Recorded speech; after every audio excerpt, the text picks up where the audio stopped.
ముంబై నటి జత్వాని కేసుకి సంబంధించి కీలకమైనటువంటి పరిణామాలు చోటు చేసుకున్నాయి. ఒకటి, ఆ కేసులో పోలీసు అధికారులైనటువంటి విశాల్ గున్ని, కాంతి రాణా టాటా వీళ్ళిద్దరితో పాటుగా సిఎస్ఆర్ ఆంజనేయులు ముగ్గురు, అడిషనల్ డీజీ ప్లస్ వీళ్ళిద్దరు కమిషనరు, డిప్యూటీ కమిషనర్, వీళ్ళ ముగ్గురు బెయిల్ పిటిషన్స్ వేసినటువంటి సమయంలో ముందు మిగతా ఇద్దరు ఏదైతే విశాల్ గున్ని కానీ లేకపోతే కమిషనర్ కాంతి రాణా టాటా అప్పుడు ఉన్నటువంటి ఆ ఇద్దరిని అయితే అరెస్ట్ చేయొద్దని ఇంతవరకు కోర్టు ఇది ఇచ్చింది. అదే సందర్భంలో ఈయన ఆంజనేయులకు సంబంధించి మేము ఎట్లాంటి ఏది బెయిల్, ముందస్తు బెయిల్ కానీ అరెస్ట్ మీద స్టే కానీ ఇవ్వలేదు కదా, మరి ఎందుకు అరెస్ట్ చేయలేదు అన్నటువంటి విషయాన్ని ప్రశ్నించింది.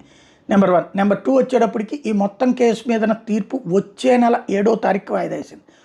అంటే ఈ లోపుగా కావాలనుకుంటే అరెస్ట్ చేయొచ్చు. ఇప్పుడు ప్రభుత్వం పోలీసు అధికారులని సస్పెన్షన్ వేటు వేసింది, అరెస్టులు కూడా చేస్తుందా